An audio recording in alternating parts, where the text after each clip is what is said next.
Welcome to episode 54 of the Get Well With Me podcast. I'm your host, Adrienne from adrienneheart.com.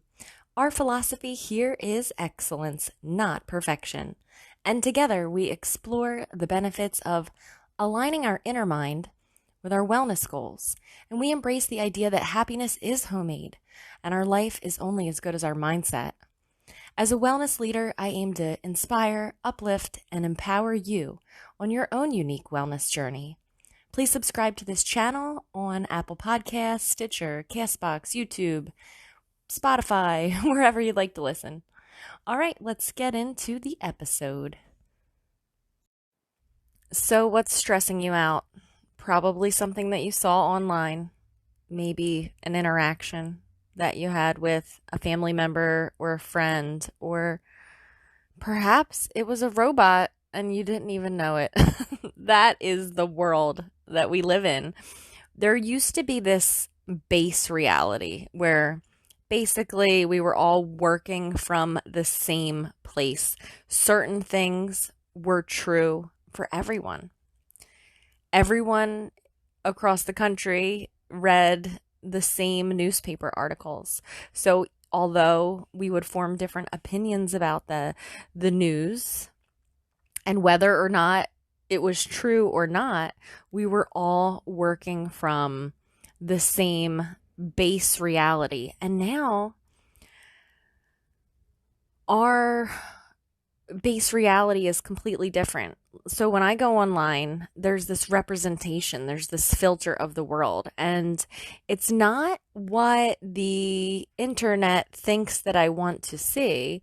It's actually what will keep me on the platform as long as possible. So this is a business model, okay? It's not necessarily any other type of a model. This is a fact.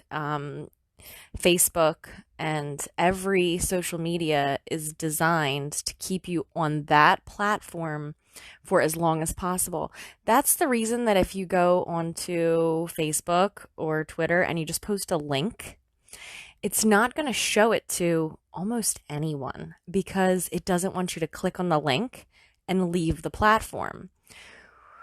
What is rewarded is content that promotes the most engagement. So if you have a controversial topic and you have people arguing in the comments on the post, whether they're real people, whether they're bots, which please be aware, you may be arguing with bots. They're not even human beings.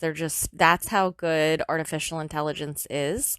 It knows how to keep you on the platform. It knows how to troll and trigger you.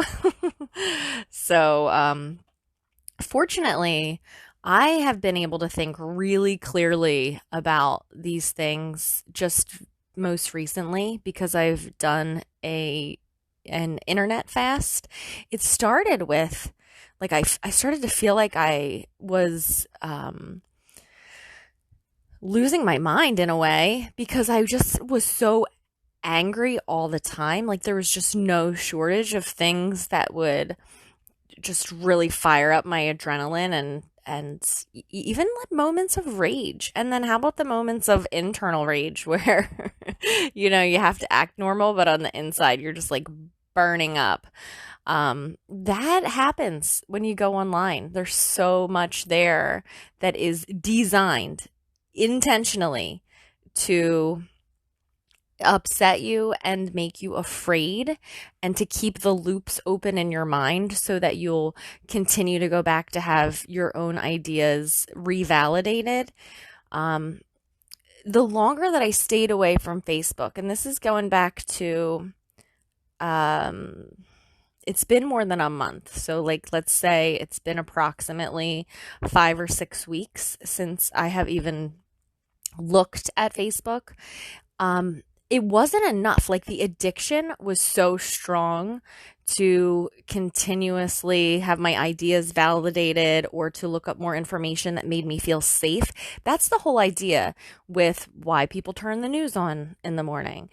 It's so that we can see what's going on in the world and feel like we understand it and make sense of it and then have a game plan or thought process that makes us feel the most safe so that we know how to respond.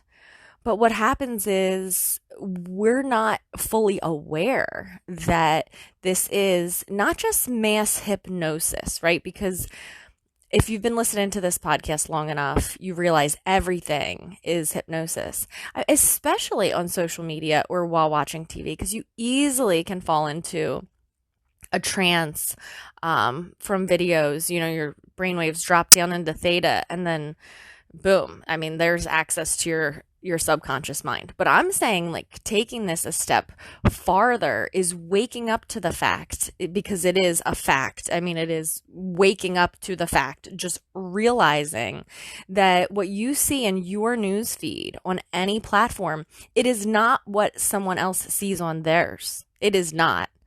So, for instance, I may have friends and family that when they go online, they see a completely separate set of news. They see a completely separate set of controversial content.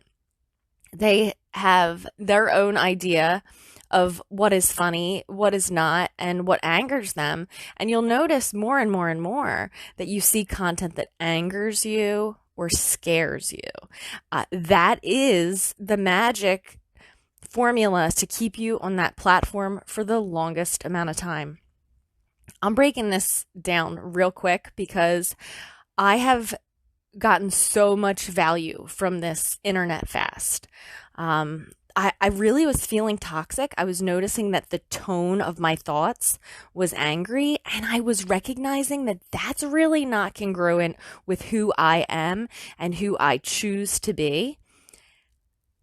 There's no room in my heart and my mind to have disdain for other people in the one and only human race. And there's certainly no room in my heart and mind to have angry thoughts towards people who I love, respect, and care about.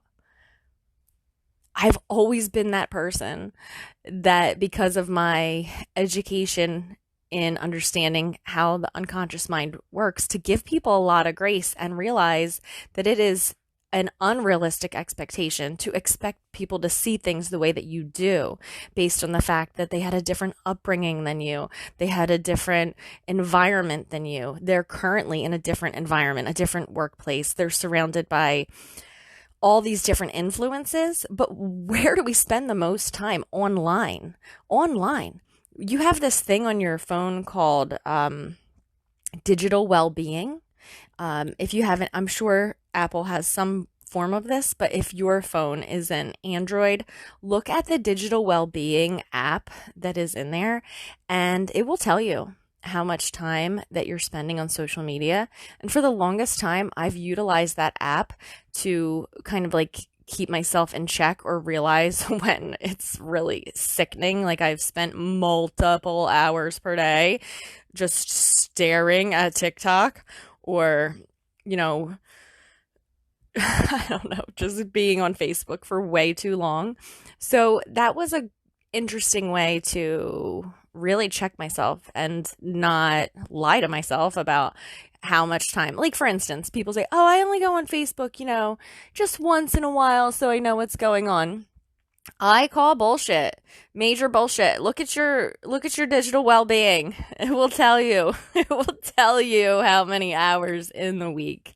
I mean, if it's 1 hour a day, that's 7 hours a week. That's like almost a whole entire work day. And let me tell you, you already know it's more than an hour a day. So, be aware of those tools and resources, but be honest with yourself. And I have to just be honest with you.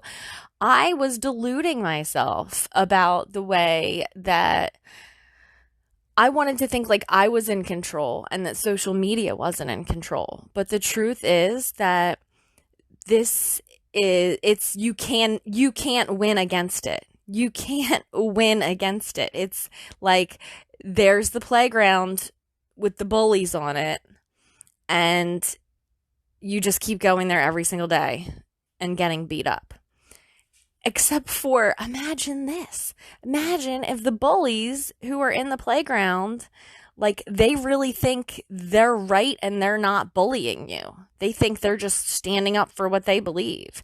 And you think that you're just being you and you're just standing in your values and that you're not bullying anyone, right? But ultimately, we're in this toxic playground where you see a merry-go-round and someone else sees a sliding board. Like, we're all on this, in this same virtual platform, reality, room, playground, whatever we want to liken it to, but we actually are not even seeing the same things. What we're seeing is how wrong other people are.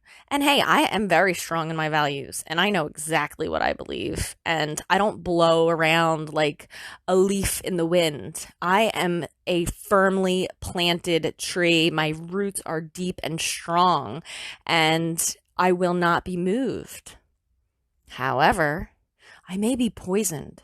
I may be poisoned by continuously exposing myself to information that is, whether it's true or not, it's definitely being manipulated to make me more angry and more fearful. So I stay on the platform longer.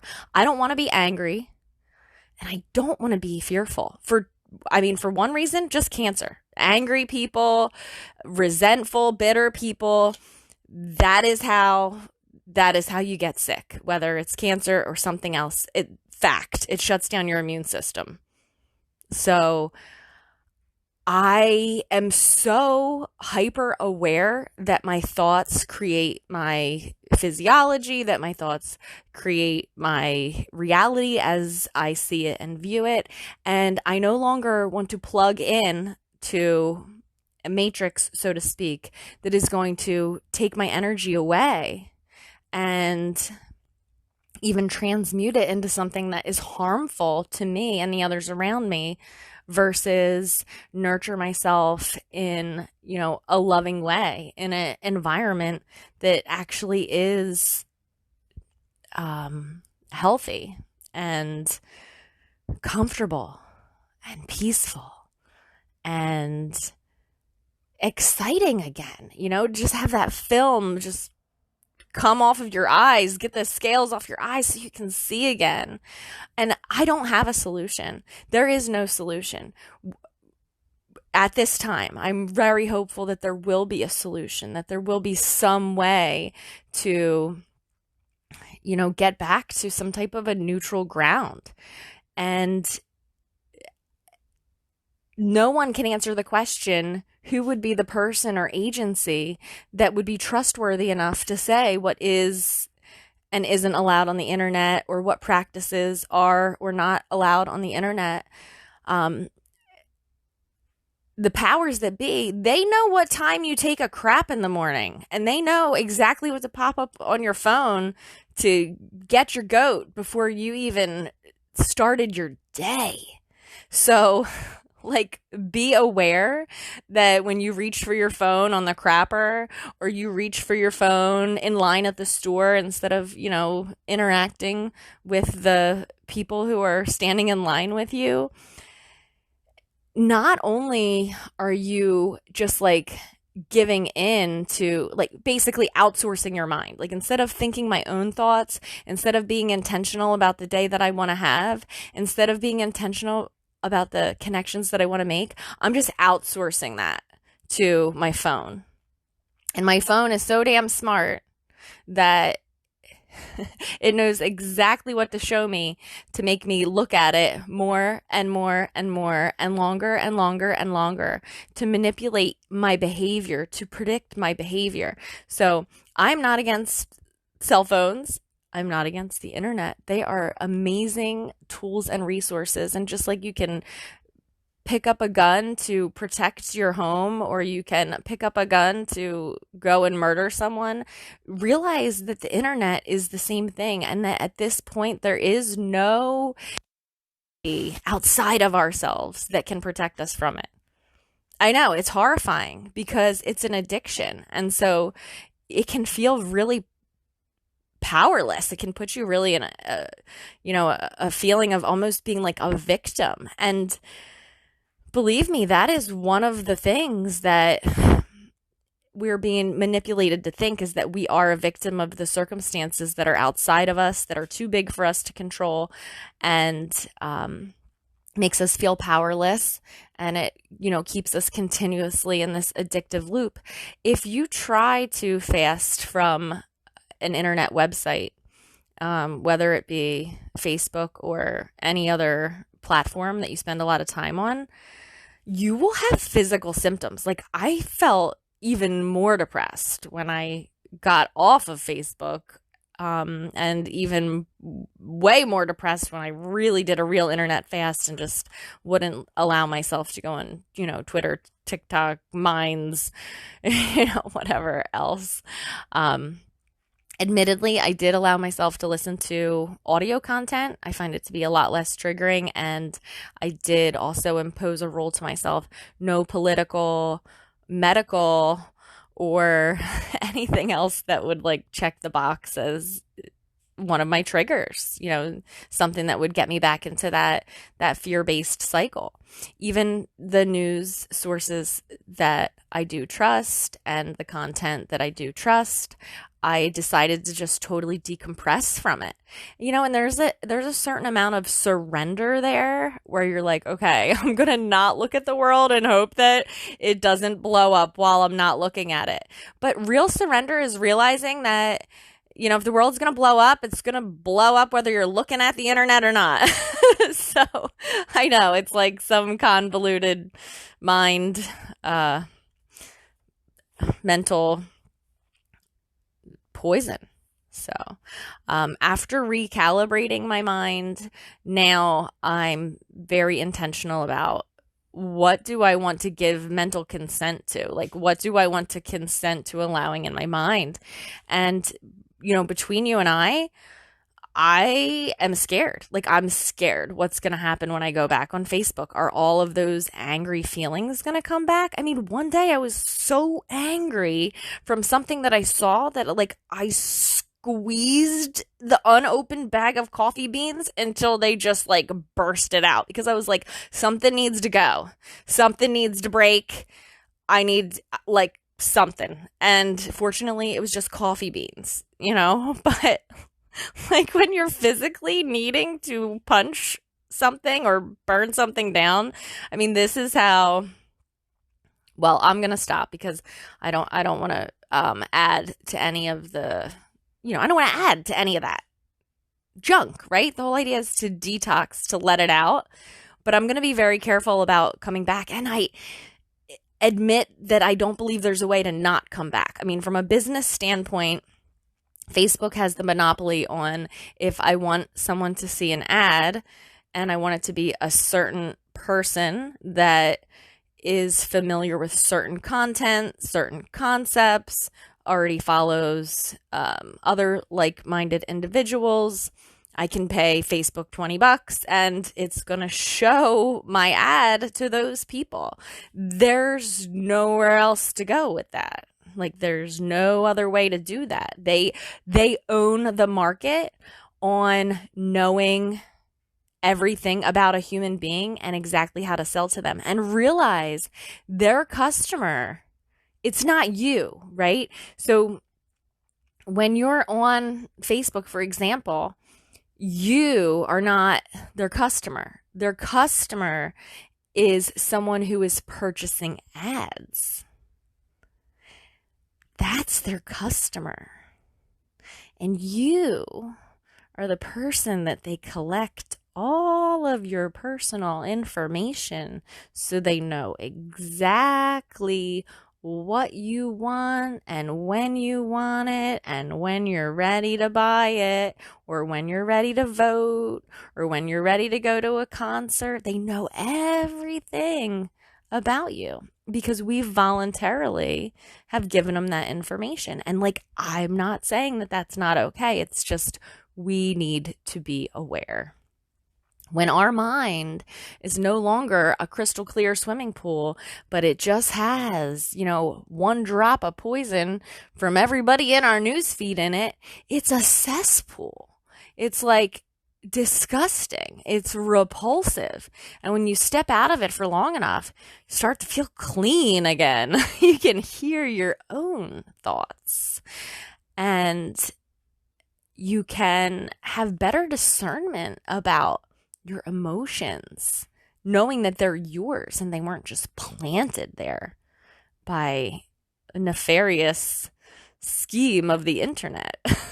So recalibrate your mind. I'm not giving you a protocol, not telling you to do an internet fast, none of that. All I'm doing is sharing with you what I've learned over the last few weeks and how much better I feel. Like, on a scale of 1 to 10, how much better I feel physically and mentally? 95%? Like, if that was a pill that could make you feel physically and mentally 95% better, I would take the friggin' pill. You know what I'm saying? So I don't have the answer. I just know that I'm feeling better. I'm feeling clear. I'm feeling more creative. When I have all that junk in my head, it's really tough to sit down and make a new meditation script, because it's polluted. My mind is polluted. And then that pollution affects everything that it touches, including the relationships that I have with people who I love. So yeah, recalibrate your mind. I would like to personally hear from you. So I'm so not good at checking my DMs on Instagram because I've been doing a Facebook fast and an Instagram fast. I guess the best way to reach me would be my email currently until I till I step carefully back into these mucky waters. So it's age, AGE, at adriannehart.com. And that would be, if you want to just send me a direct message, that would be awesome. Something that would help would be to put your comment in the listening app. So if you're on YouTube, which I only have a couple of you over there on YouTube, so thanks for that. But I get thousands of downloads, from the actual podcast. And so whatever platform you're using, whether it's Apple Podcast or, I'm a loyal Castbox fan, just put your comment in there because that would help the podcast get more attention. It would be a great way for me to hear from you. But if you want it to be personal, heartfelt, tell me something you don't want the world to see, AGE at adriannehart.com. And why is it age at adriannehart.com? Because that's what they call me, the people that love me. It's age is somehow short for Adrian. My nieces and nephews call me Aunt Age, and my close friends call me Age. So you can call me Age.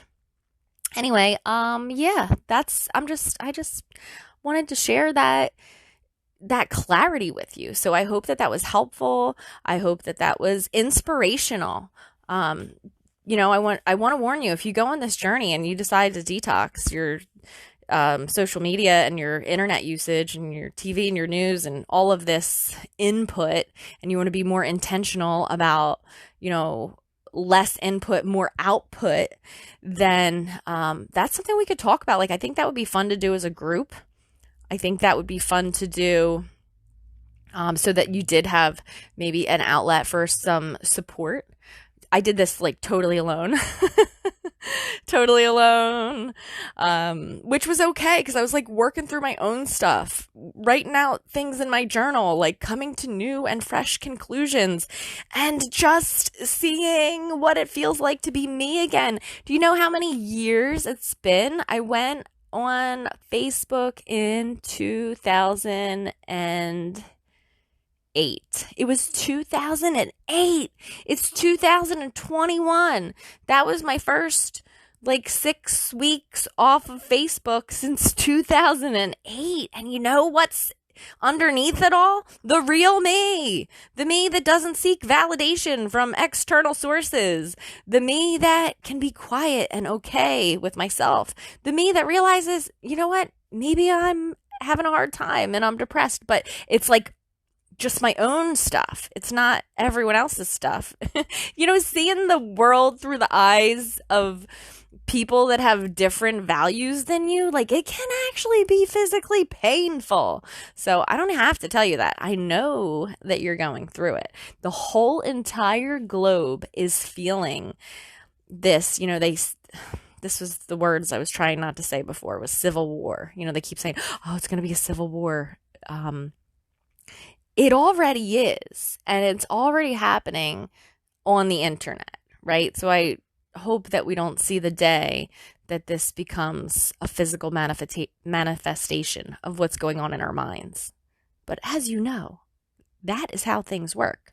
They start in our minds. They're seeds that are planted and rooted, and then eventually we begin to act out our, these behaviors. And the internet can predict your behavior, as I've already mentioned. It knows what you're doing, when you're doing it, and when you're most susceptible to, see the content that it wants you to see to keep you on the platform longer, open up your fear loops. So take yourself back in whatever that means for you. I'd love your feedback. If you have done this before and you've been able to like reacclimate back onto the internet in a healthy way, I need your help. So send me some tips and tricks, or your own testimony. Maybe I can put together, like I said, a small group or something like that.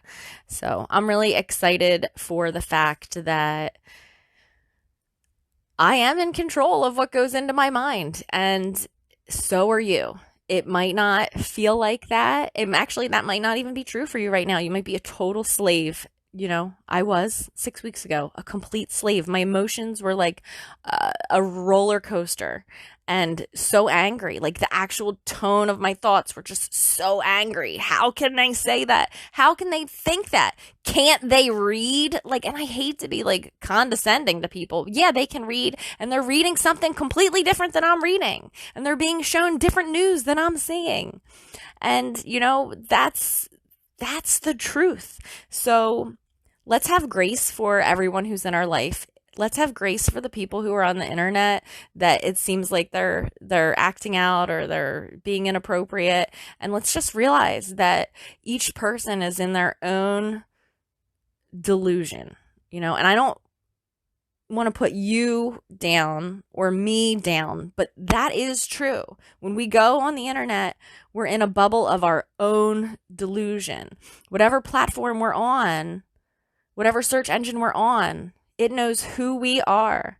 It knows what we do, when we do it, how long we take to respond to a message. It knows that sometimes we try to stay off Facebook for a few days and then we go back on day 2 or day 3. It knows everything. And it's not personal, but it feels personal. So take your mind back, whatever that means for you, whether that's opening up that wellness, that digital well-being app, and just taking like a real honest inventory of the time that you're spending in certain places, or whether that's writing down some type of healthy boundary of what you think is an appropriate time, because you're a grown-up. Mommy's not there anymore to tell you, oh, that's too much. Okay, no more screen time. No, it's you. It's you. You have to be your own boss, and you have to respect the boss in this instance. So I hope that put a little spark in your mind, a little fire in your heart. And until next time, much love. And again, send me that feedback, age@adriannehart.com. Okay, love you guys. Bye. This episode was brought to you by Uncommon Knowledge Hypnosis Downloads. My closest friends know that I have a secret weapon for getting what I want, and it's hypnosis audio programs. When I discovered the power of hypnosis recordings more than 20 years ago, they were on cassette tape, and I had to flip them over halfway through. So thankfully, in 2021, it's as simple as clicking play and closing my eyes. Modern technology. Falling asleep at night to a hypnosis program playing in my ears has not only been the key to drifting off easily, but to waking up more rejuvenated. And no doubt it's by far the fastest way to make any lasting changes in my life. In the past, I've used hypnosis downloads for anti anxiety, healthy eating, workplace performance, to make me into a morning person, to enjoy cleaning, increase my self confidence, have the motivation to exercise, and even to make childbirth easier. Yes, hypnosis can do all that because it's actually you deciding to intentionally reprogram your mind that happens to run your life. And most recently, I noticed that procrastination was causing me to waste precious, non-refundable time. So I went on a quest to find my answer. That's when I discovered the trustworthy and professional team of hypnotists at Uncommon Knowledge. They're based in the UK, and they put ethics first. They even have a 90-day money-back guarantee to prove it. The quality of their hypnosis recordings absolutely speaks for themselves. Thousands of people have experienced immediate and noticeable results from listening to hypnosis downloads, and I am one of those people. So I was over the moon to find out that my podcast would be a perfect fit for a sponsor like Uncommon Knowledge. You might think it's priceless to program your mind for the body and life that you desire, and especially priceless to not even have to pick up the phone and make an appointment, to just simply put on some headphones while you're comfy and cozy in your own recliner at home. But there is a price, and it's far less than you're thinking. For about the same amount as you would spend on your lunch, you can have the tool that you need to free yourself from misery, move towards clarity so that you can take action. Maybe you want to stop biting your nails or sleep better, or quit smoking, or stop procrastinating. What's your thing? Could now be the time to get out of your own way and hold the door open for yourself? You can do that by checking out the incredible selection of hypnosis downloads. There's a link in the show notes, or you can find it at adriannehart.com. Until next time, much love.